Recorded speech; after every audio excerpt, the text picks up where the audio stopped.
$30 trillion. That's every black person getting $3.1 million of a lump sum check. Now, this might have to get dispersed in increments, maybe 3, 4, 5, 6. I don't know. We'll find out when we get there. But you get two checks. You get one lump sum of $3.1 million and another check that go on an annual basis. And I'm going to talk about that. And the reason why you get a second check that doesn't stop is because this economy was built on our backs, and this economy never stops. America, as long as America exists, there should be compensation given to black people in America. Now, that check is based on the population size dealing with the yearly gross domestic product, GDP, of $20 trillion with equity because of inflation. So last year, the GDP was $20 trillion. You take 3% of $20 trillion, you get $600 billion. $600 billion dispersed to 10 million people with $60,000 a year with equity. So your check of $60,000 a year won't be the same in 100 years. It's going to go up, like the stock market and the real estate market due to inflation, right? So $60,000 a year for one check with equity going up, and another check for $3.1 million, and that would destroy the racial wealth gap. The third element is land, because we were already promised 40 acres and a mule. So if you multiply 10 million people by 40 acres of land, that's 400 million acres of land. That's a land mass larger than most states. And last but not least is grants, access to capital, right? Grants, free money for 20 to 50 years given to black people who run organizations.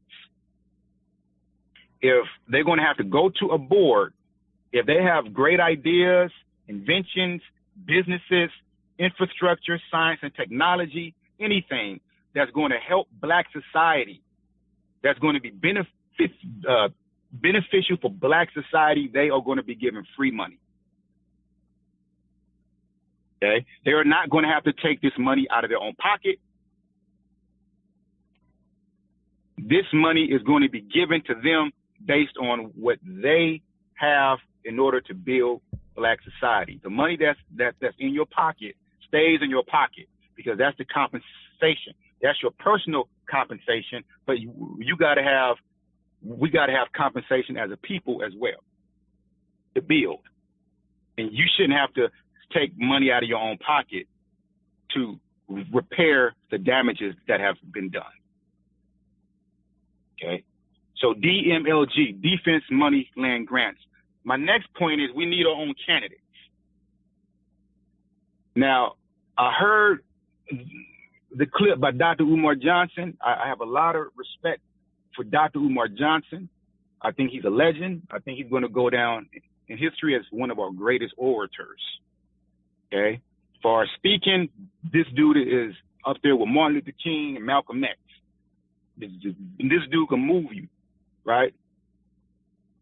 But you're talking to a man who studied politics, all right? There's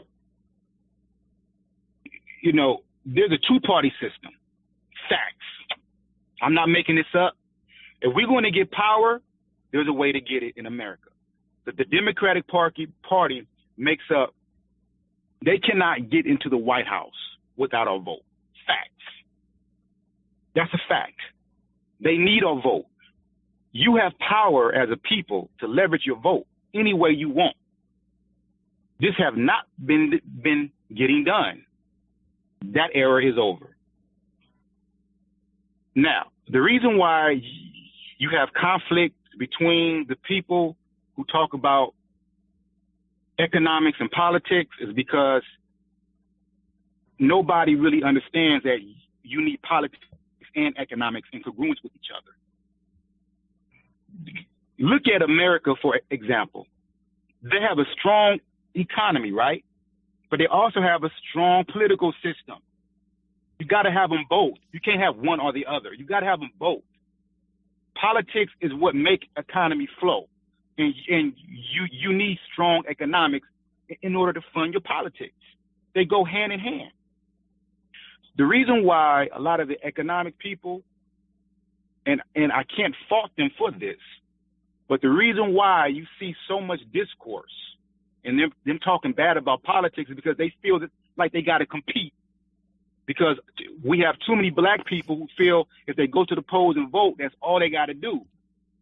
So a lot of black leaders who need the people to fund what they got going on or businesses or whatnot, they talk bad about politics because unfortunately they see it as a form of competition.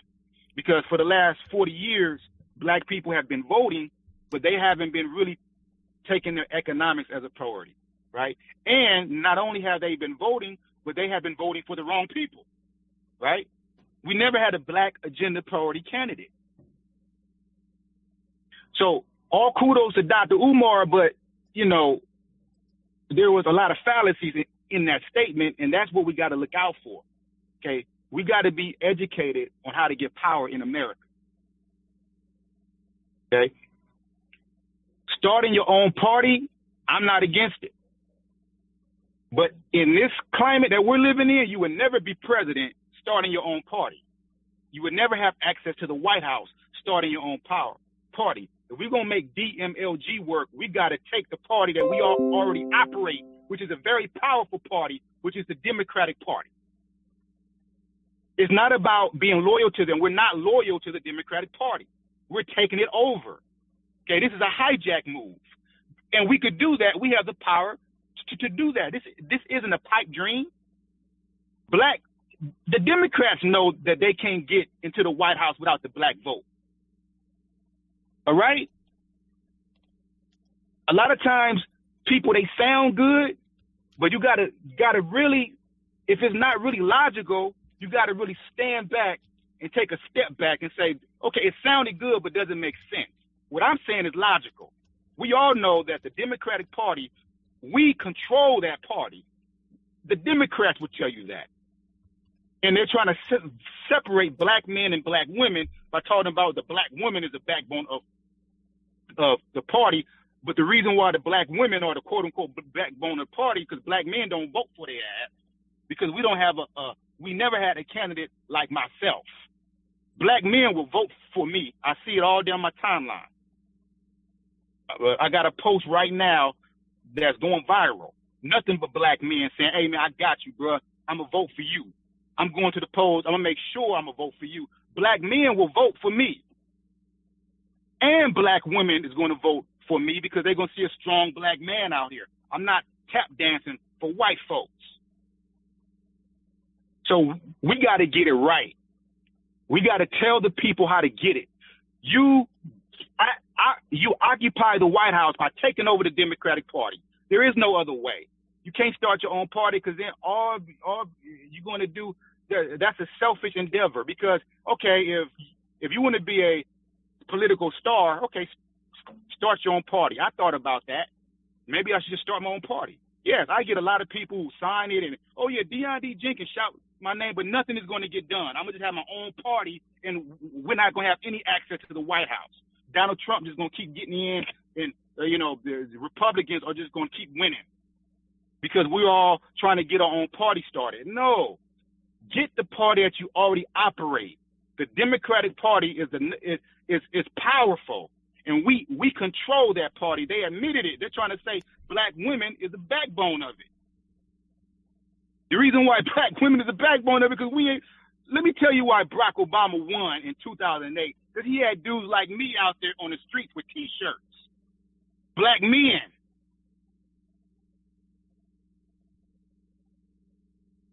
So we got to take that into consideration. And there are two questions that you ask any candidate because after me, believe me, you're going to have more people coming after me talking about they're a black agenda priority candidate. But there's two questions that you must ask any, and I'm not telling you, we need more politicians. I'm not a politician, but we need people trying to get in office. We need more people trying to get in office with a black priority agenda candidate. But even that, you got to be careful, because the Democratic Party is going to see what we're doing, and they're going to try to co-opt it. So here, I got two questions that you ask anybody who's claiming to be a black priority candidate. And these two questions are very important. All right? Give me a second. So the first question that you ask anybody talking about they're a black agenda priority candidate, the first question that you ask is, what are your views on reparations for black Americans who descended from American slaves? What are your views on that? Do not use any political names in association with this question, because your lineage clan cannot be connected to any political groups. This question has to be lineage-based only to keep a sense of neutrality. So what I mean by that, if you say like ADOS, no disrespect to ADOS or SBA or none of them, because I support those groups, but they are political groups. They're ran by figureheads, right? And unfortunately, if you call out certain names, you know, that's not really representing, because everybody don't really get down with ADOS or FBA or DOA or whatever. Everybody don't really get down with that. You got to have your lineage intact. Okay? And the second question is, how is your personal life directly affected if we never get reparations? Now, that's a very important question, because you can't have Marianne Williamson talking about, yeah, I'm for reparations, vote for me. Because you got to ask yourself, what's going to happen when this lady get in office? Do you really trust her? This is a white woman. She benefits off of white supremacy. If you have a candidate who started from day one, when he was getting laughed at talking about reparations, and now it becomes popular, and now you have white candidates and everybody coming off talking about, yeah, I'm a black agenda first candidate. Somebody's lying. So you got to make a decision on who's lying, who's telling the truth, and who's not. Okay? And there are two questions that ask that. The second question is so important, because human beings are primarily self-interest based organisms. They are not really compelled to take actions unless they are affected directly. And that is why I do not think a millionaire status individual can lead as a candidate, because reparations is a fight that is being upheld from the bottom casted class black American. Because we not only understand why reparations are important, but we feel it every day. It is personal for most of us. I think millionaires who agree with this fight should be the primary donors to black priority agenda political candidates. No, I'm not against rich black people. I make that clear. I just think this fight is a poor bottom caste black man fight.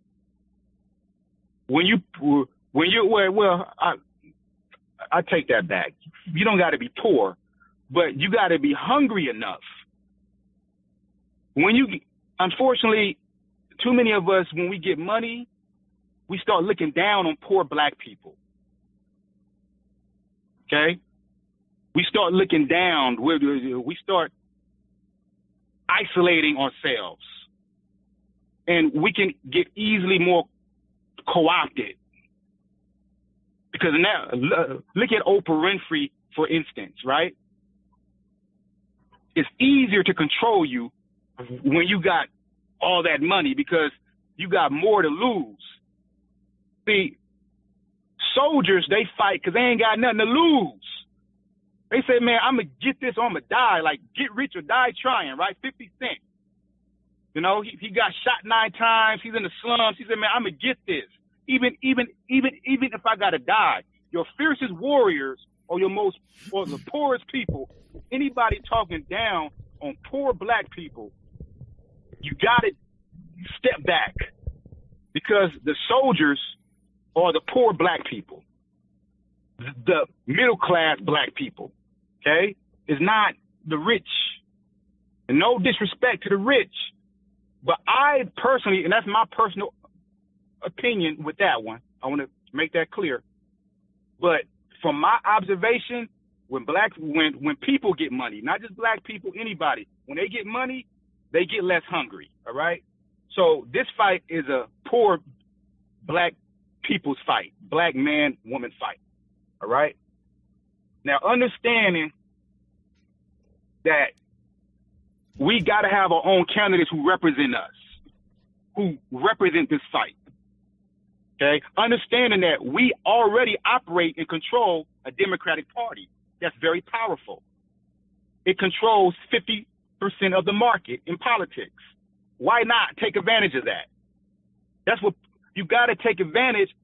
20 years from now, it's not going to be like that because we got the interracial thing going on. Like these kids are going to grow up. They're going to be less black identified, right? We already have a problem with black people being white identified. Now we're going to have black people, a lot more quote unquote mixed people, mulattoes, right? And no disrespect to mixed people, they're black too. But unfortunately, their evidence shows that when people mix with that white DNA, they get more and more white identified, and they could get co-opted a lot better. Because people who are classified as white who run the world always go to them and say, look, you're not really black, right? So right now, we still have the numbers. This is not going to be like that in 20 years. So if we right now, this may be one of the last beckoning calls to take over the Democratic Party the way we want it. So how do you take over the Democratic Party? Well, you say, look, we're not voting for any candidate unless they have a black agenda priority platform. And right now on the presidential candidacy, there is only one. His name is Deon D Jenkins. Why are we getting behind Deon D Jenkins? It's not because we like Deon D Jenkins. It's not because, oh man, we're rooting for Deon D Jenkins. No, this is the only candidate who have a platform, a solution to our problem, who proved the test. Okay? The reason why you have, politicians talking about reparations is because I was out there campaigning on this. Way back in 2015, nobody was talking about reparations back then. I know that for a fact. I was in the streets. I was getting laughed at by a lot of people. Like, nah, man, that ain't going to happen. Ain't nobody, reparations, black people don't even believe in that. I was getting all types of it, man, but I still stood my ground. I could have easily diluted my message. Because it was, especially right after Obama, the most diluted black president, blackness of our era. This man became the president and he couldn't even say black. I could have easily became a Cory Booker, just dancing over, not really grounded in blackness. I could have easily did that. I grew my dreads out and everything. I want the people to know, no, I'm black. I'm proud to be black. Like I stood the test of time. I got the history. I'm not Johnny come lately, coming after everybody start making it popular. Now everybody talking about reparations and stuff. Oh, okay, yeah, I'm for reparations. No. I got receipts. I was about this way before anybody started talking about a black agenda. And then Charlemagne God, he said something that was inaccurate as well. He stated that everybody have a black agenda. Name me one candidate who got a black agenda outside of myself. Charlemagne the God said something that was very slick. He said every candidate. So ask Charlemagne the God why he's not interviewing me, because my people reached out to him.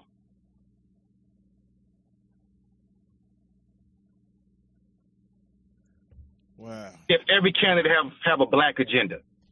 Ask him why he's not reaching out to Deon D Jenkins, the only candidate with a black agenda. Let's be real, folks. Okay. Let's be real. Now you're talking to a man right now. Ain't no telling what type of watch list I'm on, what type of target I am. I'm a hip hop artist. I can easily talk about. I got skills, man. I got interviewed by DJ Case. Like, he gave me a cosign. I can easily talk about killing other black men, being a gangster, popping on hoes. I can easily talk about and be good at it. I'm talking about, no, we need to galvanize for these politics. I'm a real one out here. Never before have you seen a candidate like me. And you probably never will again. Because unless we change the system, and right now this is how we do it. Shout out to Dr. Neely Fuller. One of the 9 areas of activity is politics. So anybody talking about politics, you got to look at them sideways. Are you really about a black agenda, or do you just, or do you feel you're in competition with politics because black people go to the polls, and you know if they go to the polls, they're not gonna want to buy your stuff. And that's a fallacy, by the way. I think that is a problem. And I think that's why a lot of our black leaders talk bad about black politics. But how are you going to have a nation without politics? Name me one country have you ever seen that have a nation without politics? Let's be real. Every nation have laws, legislation. But whether it's a monarch like Great Britain, where they have a king and queen, whether it's a democracy, quote unquote, like the U.S., they have a president, Congress, House of Representatives, a Supreme Court. Rather, they have a parliament, a prime minister, whatever. Every nation have politics. How are you going to tell the people we don't need politics?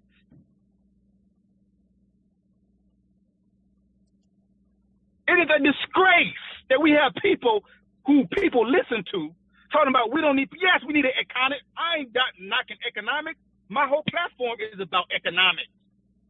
Yes. But now you want people to donate to your GoFundMe, so you're telling people we don't need politics.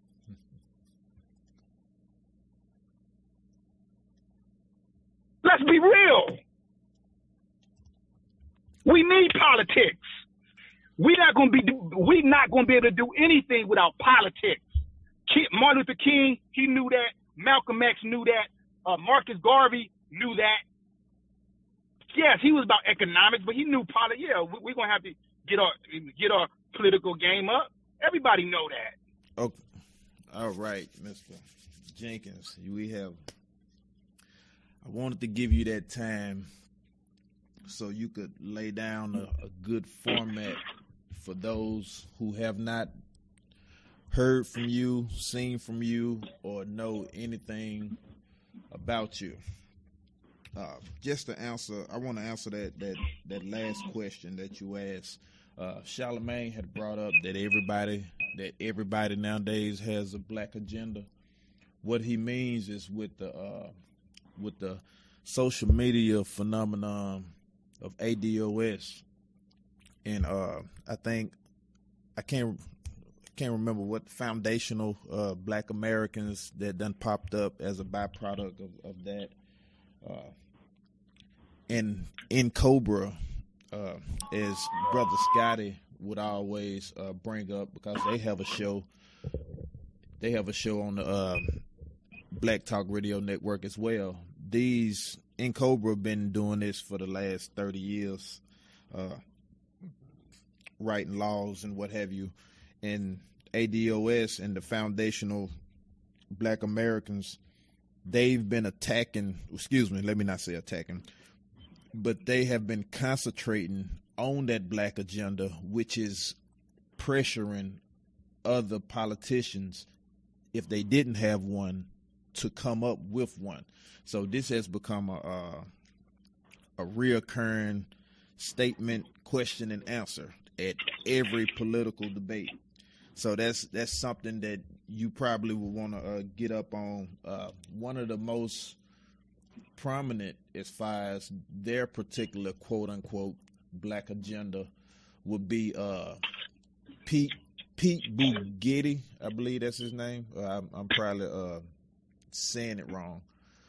He would be one of the people. I think it's Buttigieg or something like that. Yeah, he would be one of the people that you would be into, would not be into it with, that you will be debating with once you get up on the stage about your black agenda. But one of the first things that I want to ask, and we kind of briefly discussed this during our pre-interview conversation, is that I have this chart here, and for those who are on the internet, you could pull this up. Regionalism, and it'll show predominant states, predominant white region states, predominant black region states, predominant Mexican region states, multiracial Mormon states, and predominantly Asian states. As it sits right now, where I'm from, the southeastern part of the United States minus Florida, it's the only predominantly black region in America, and that would include Louisiana, Georgia, Alabama, Mississippi, South Carolina, North Carolina, and Arkansas. Those are the only states that are predominantly black. And as you stated, 14%, which in my research is normally around 12.5, 13, but let's say 14% of the United States is black.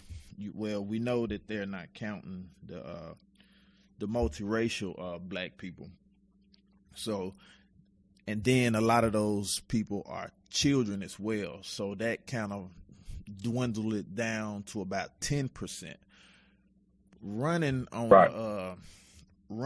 a black agenda, that is going to cause, like you stated, that puts you in a lot of harm's way, first and foremost, especially with the radicalized white people that's running around, that's just angry about Trump not being a president, whether he wins or not.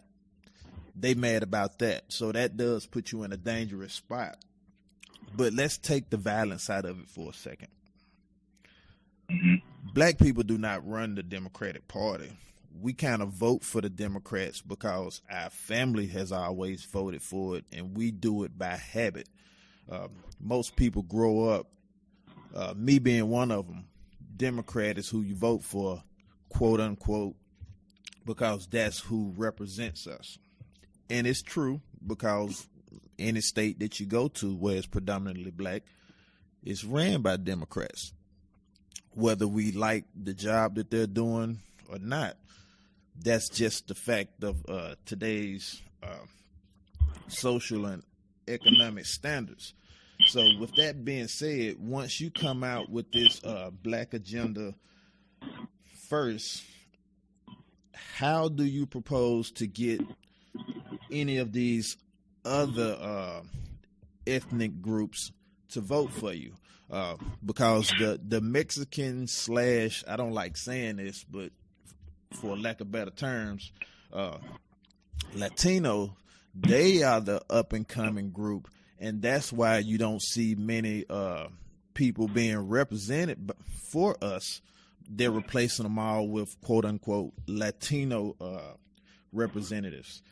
You have more of them in office currently. You have more of them physically as far as people in the United States. They have already covered us in numbers already. Now we could blame that on the deaths, the crime that we commit against ourselves, the jail, the wrongful jailing that happens to us, we could blame it on anything. But the fact, and all of those will be true and justified when we name those. But the fact of the matter is that they outnumber us still. And then you still have to deal with the white people who don't like us. You're going to have to deal with the white people who are going to be offended because everything that you done discussed, we have discussed for years now. So I'm very familiar with all of that information, whether we're talking about the Klan organizing to take over the law enforcement, all of that information. One thing that we always, another thing that we always discuss is that, not that we always discuss, excuse me, we was just discussing this last week, actually, when I was telling our listenership about you. We discussed it then, and a couple of weeks ago we was bringing up the fact that there has been another study to where white people feel they are lashing out because they feel that they are losing their grip on what they are calling their country. So now we have a black candidate coming up for the presidential election, Right. and Right. and you are saying that black agenda first.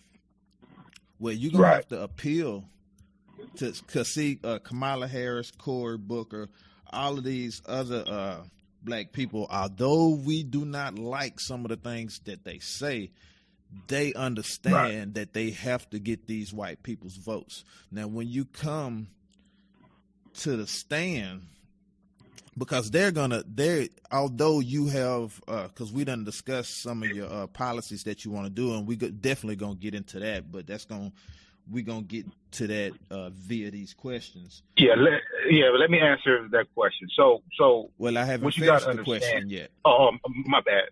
Go ahead. So they have an understanding that they have to get these people's votes. With that study I was telling you about, is that they feel that they're losing their power, and this is a reason why they are lashing out even more right now. How do you expect to even get their attention coming to the table with black agenda first, reparations first, when they already have announced that they don't want no parts of that? Right. So I want to clear something up right quick. I never, when I said that black people run the Democratic Party, I didn't mean that they control it. What I mean by that is they can't get into the White House without a vote. All right. And yes, you're right. Black people just vote Democrat because of grandmothers and stuff. Well, you're correct. But however, whatever the reasoning is behind it, we operate a large enough number so we sway elections. And the Democratic Party knows that. So it's a blessing and a curse, because at the same time, you have a lot of black people who go out to the polls and they say, well, look, I'm going to vote because I just don't want Trump to win, right? That's a problem.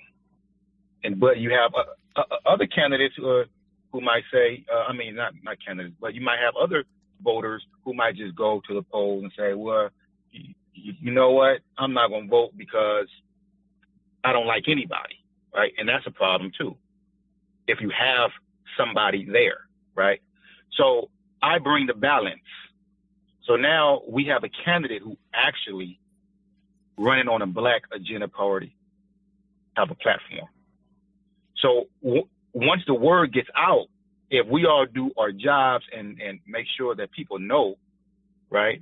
And that's why I commend what you guys are doing now. Shout out 1,000%,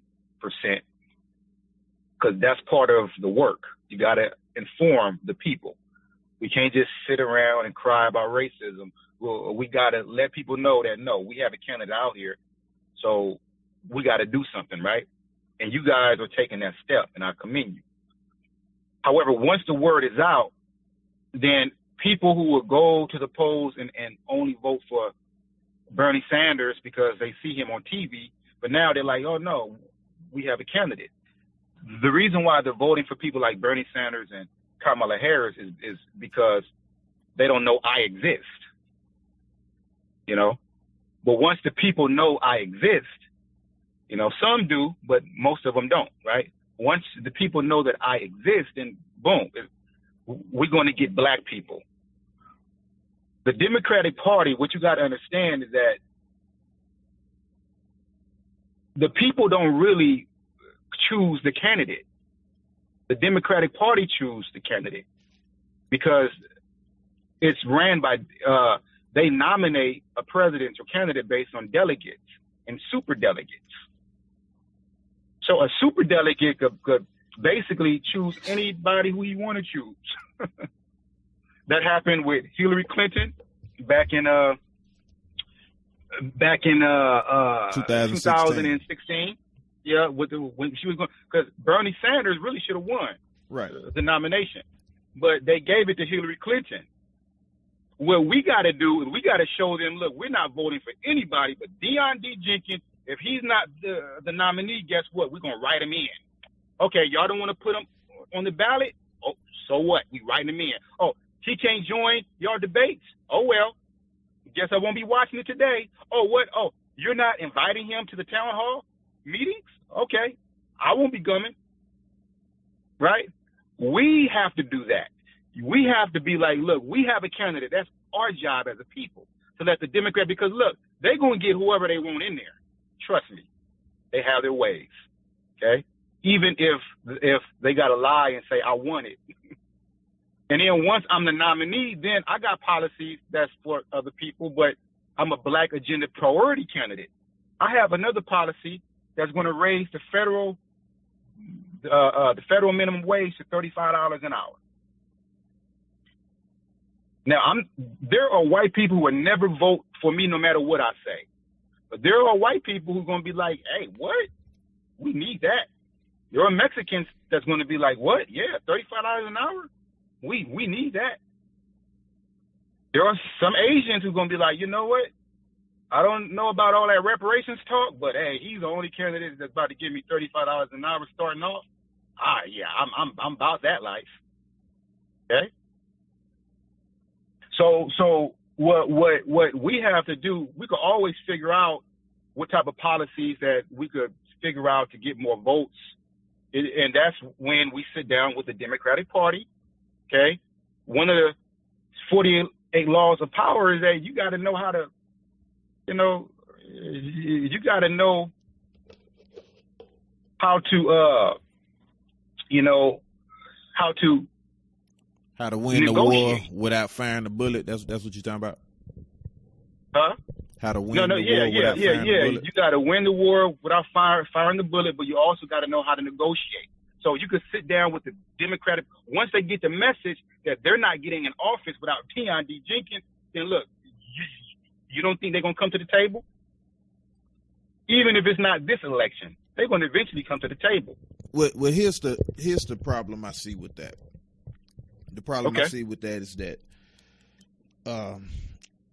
during the election, like you stated, delegates, super delegates are what, because this not only happened with Hillary Clinton, it happened with the Bush Gore as well. So again, I'm a student of these politics as well, so I know exactly what you're talking about. The thing is that what we as black people have been doing for the Democratic Party is just pushing them over the edge for the times that they have won. We're not really even, the reason Dr. Umar said what he said is because we're not even really a factor. They kind of. That's not true. That's not true. We are a factor. This is what I mean. We're a big factor. When I say that we're not a factor, they don't look for us. They only come around when it's time for election, right? So if we was to stop showing up to the ballots today, well, we did that this past election, and they lost. They lost, but it was still close between him and Hillary Clinton. So they don't feel the need to look for us. That's what I mean when I say we're not a factor. Not that we don't matter, but in their eyes, it could swing either way. And with that being said, we've never had. Okay, hold on, Mr. Jenkins. The last 4 Democratic nominees, the reason why they won is because they had large black turnouts. That's a fact. Obama. Yes, they were calling Bill Clinton. They were calling Bill Clinton the first black president, right? I remember that. Jimmy Carter. Black people came out. Now, we wasn't alive. Well, I wasn't.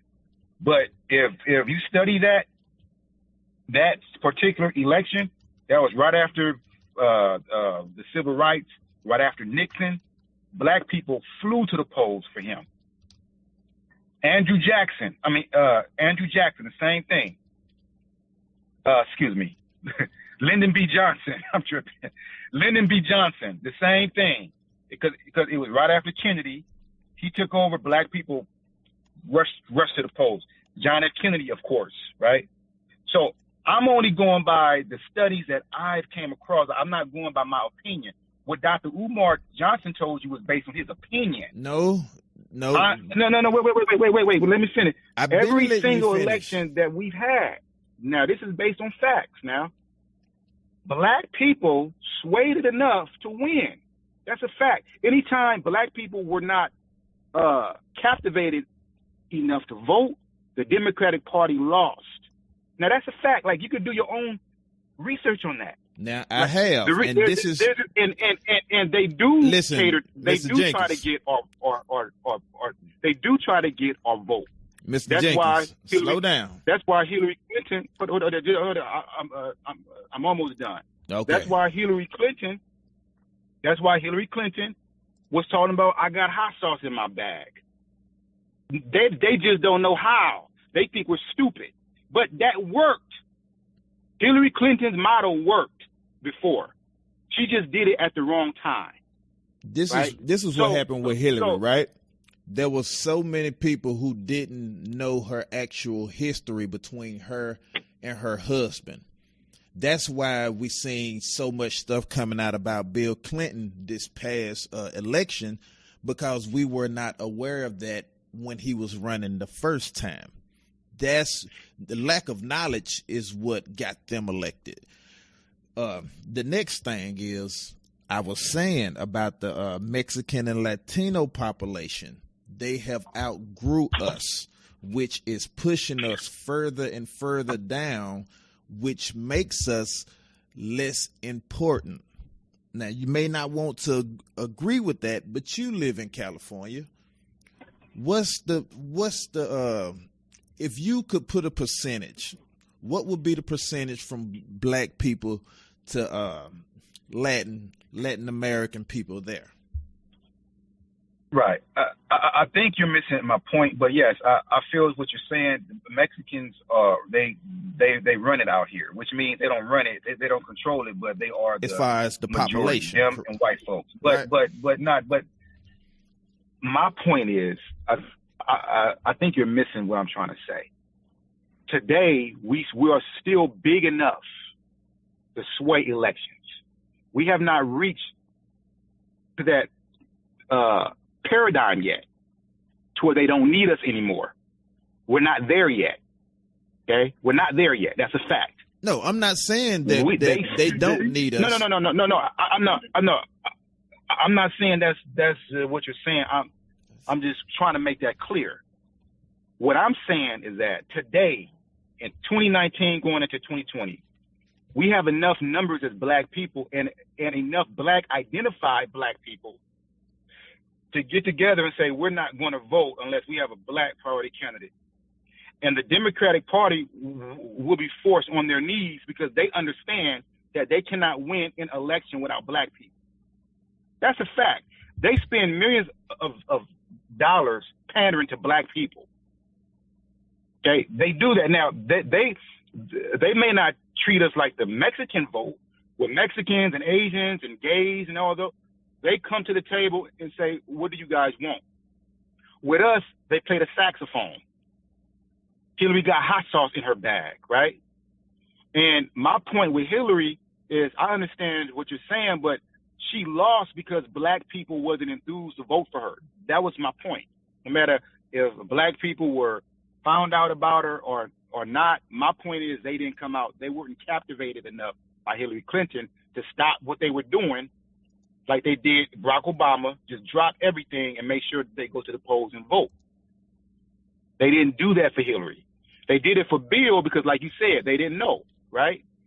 But they're not voting for any more Clintons ever, not in our lifetime, right? Because of what we know about her now, well, about that family now, right?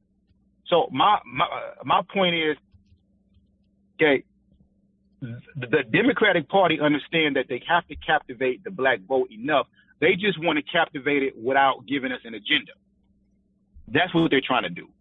Now, the reason why they don't have an agenda is not because they're just dismissing us because they don't value our voting power. It's because they think that because they have been getting over for the last 50 years of just pandering to us and not giving us anything. So they're going by the same playbook that worked for the last half of a century. But that time is over now because black people, so once they get the message that, no, look, you can't just pander to us. We don't care about a white boy playing a saxophone anymore. You got to give us an agenda. Once they get that have never been done before. So shout out to Dr. Umar, but he's wrong about that. Here go. He's wrong about that. Listen to this. I know. I know, Mr. Jenkins, for a fact that the Democratic Party go out of their way to try to get the black vote. They just don't want to give you an agenda like they do the Asians and the gays and white women and Mexicans. They just trying to get your vote without giving you an agenda. That's the only difference. But they do spend time trying to get your vote. That's a fact. When That's Barack why Obama won, you saw Roland Martin dancing in front of Hillary Listen, Clinton, Mr. Jenkins, telling her, look, if you want the black vote, you got to know how to shuffle a little bit. Listen, do you know what the percentage of white people that voted for Barack Obama? Do you have know been what the working percentage? for 50 years, but that time is over. Am I muted? Oh, that's my I'm point. sorry. Can you hear me? I'm sitting here talking, and I had done muted myself. Do you know what the percentage of white people that voted for Barack Obama? Yes, I do. I don't got the number 39% right now. It was 39%. Yeah. A lot of right. 39%. So, like I said, in order to win the White House, you concentrate on yourself first. We make sure that black people understand that we have a black agenda candidate. We galvanize black people to get behind this. Then the Democratic Party is going to have to come to us. Once they come to us, believe me, they gonna put any nominee who they want in there. Once we're at the table, we could decide what platform. Now, there's one thing I'm not doing though: no homosexual agenda. I'm against that. But we can negotiate what policies they feel will work. I'm a black agenda priority candidate. That doesn't mean I'm not going to have other policies, right? We could sit down with white Democrats and they could sit down, Joe Biden, he could sit me down and say, you know what, look, man, white people love this and that and this and that. If it does not conflict with our agenda, we could do it. That's what I'm saying. They're going to choose the nominee. Trust me. They have powers to make it happen. Once you become the nominee, that's when you really gotta convince white people at that point. Once you convince, and you can always sit down with white people and say, okay, as we have our candidate now, we could negotiate. What do you guys want? As long as it does not conflict with our agenda. Because if it conflicts with our agenda, we're going to say no, and you're going to lose another election. Okay? I agree. That's what you do. I agree with that part, but it's the approach. Do you not think that the approach will turn off the because no matter what the policies are, your initial approach is what's gonna stick. Or would you say different? I would say that a lot of white people would not vote for me because of my agenda. However, I believe that if we sit down with the Democratic Party and we negotiate other policies, we could steal some white people on our side. Not on our side. White people will never be on our side, but we can have policies that they feel like, okay, yeah, that'll help. Yeah, okay, I will vote for him because I like this or that and this and that. I don't know about the reparations, but I don't want to see Trump win. You got to get the nominee, because a lot of blacks, a lot of white folks will vote for you just because they don't want Trump to win as well, right? And then if you got some type of policies that benefit them, they'll vote for you. It doesn't mean they're not racist. It doesn't mean they might not even be a white supremacist, but they'll vote for you because you have something that they could benefit from, right? Now, if you're now, once I'm in office, you know, I mean, we make it clear that I'm Black agenda priority. But once I become a nominee, my job is to win and beat a Republican now. You know what I'm saying? So we come to the Democratic Party, and they're going to help out with that part. We're not concerned with that right now. Once we let the Democratic Party know, look, this is what we're doing. Take it or leave it. If you leave it, you're going to lose another election. Plain and simple. Once they get the message, trust me, they're coming to the table. Okay? And they have their ways of making nominees. They definitely have their ways to make sure that they get, because if they know that they got a candidate that Black people support, that person gonna be the nominee. But the Democratic Party don't like reparations either. But they don't want to lose the White House. And if they know that they could at least negotiate with you, then, you know, they'll be like, okay, well, you know, we're going to have to deal with this one. Now, they might hate your guts, but they want to get in power. They want to keep the power, right? We're just using what they got to catapult ourselves. That's what we're doing. They've established a party. We're just hijacking it. That's it. That's all we're doing. Once we hijack it, then they could, you know, negotiate. If they have policies that does not contradict with our agenda, we'll do it. It's only one policy I'm not for, just for personal reasons, is the homosexual agenda. I think that that's terrible for Black people. I'm not doing nothing for gay people. And I said that on national radio. I mean, let it be heard. I'm gonna put it on my YouTube. I'm not for gay rights. I'm not doing nothing for that stuff.